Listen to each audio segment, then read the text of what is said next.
Hi, I'm Jimmy from Accu-Tie Rail Systems, your one-stop shop for all your track laying needs. And today we're going to put together a 10-foot section of rail for you using our fixture to show you the speed and efficiency of our system. Well, we all know that when putting track down, getting a lot of track laid in one day is really important. And to do that, we found that using a fixture is a key ingredient to that success. So what we're going to do is kind of go over, we use 30 ties per 10-foot length when we're laying track. And there's really no set standard for how many ties you need to put down. We just like the aesthetics of 30. So I'm going to bring Dave down and we're going to go ahead and assemble this 10-foot section for you.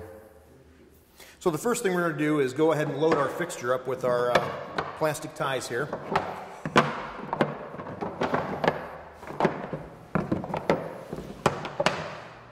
Okay, so now that we have all of our ties set in place, we're going to go ahead and grab our first 10-foot section rail here and set it inside the tie plates. Now it's time for screws. Okay, so now we're going to take our driver here and start installing screws. When we put our screws in, we put them straight across from one another, so that way when we attach the rail to the tie, it holds nice and secure when we're hauling out to the job site.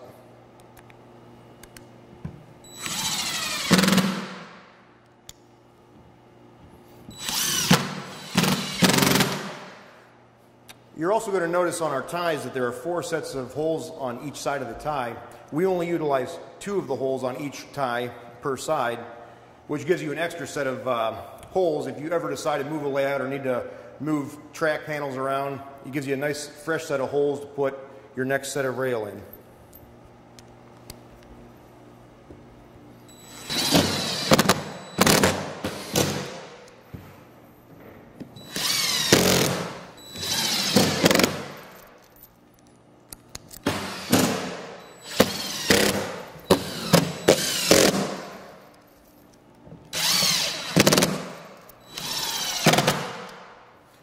Okay, so now that we have all the screws tightened down for the outside rail, we're going to go ahead and just start the screws for the inside rail and not tighten them down.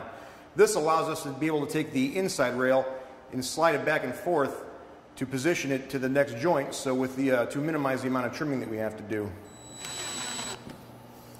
Another thing to mention is the fact that we're starting the screws up here on the table rather than having to kneel on the ground and put screws in. Makes it a lot easier on the back. Also to mention, when you're putting your next set of screws in for starting, put them directly across from the set of screws that you already put in for the outside rail. This keeps everything in line and keeps everything to gauge.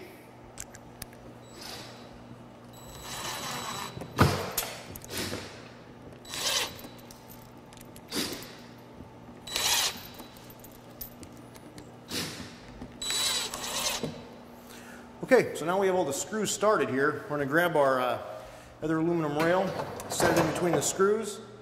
And for transportation, a lot of guys like to go and just go ahead and tighten 2 of the screws down just to hold the rail in place for transport. Then when you get it out to the field to attach it to the last section you already have in the ground, you loosen those 2 screws and then this aluminum rail can slide back and forth, so that way you can minimize the amount of trimming you have to do and just go ahead and put a joiner on rather than having to cut and then re-drill. Okay, we're going to lift it out of our fixture here and then take it out to the job site to show you how to attach it to the last rail that you already have laid.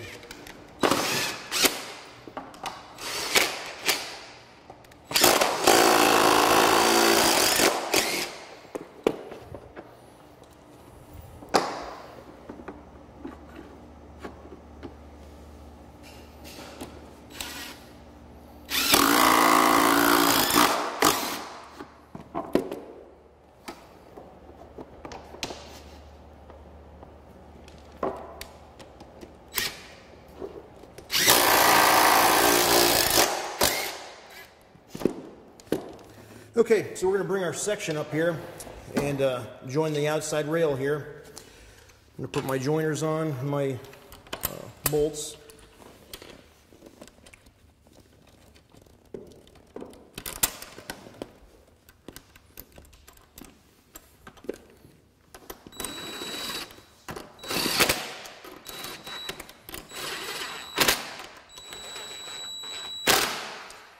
Okay, so now we have the outside rail joined. Dave, go ahead and loosen those 2 screws we tightened down for transport. What we're going to do is slide the rail forward, and as you can see, leaving that loose, we were able to just bring it forward, and we'll throw our next set of joiners on here and didn't have to do any cutting.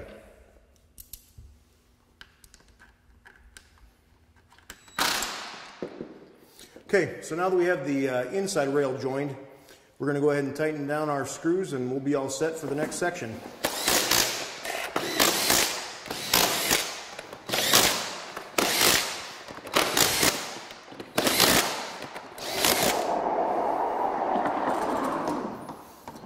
Okay, so we have all our screws tightened down and we're ready to make our next section of track. So hope you found this video informative, and if you have any questions or concerns, just feel free to email us or give us a call.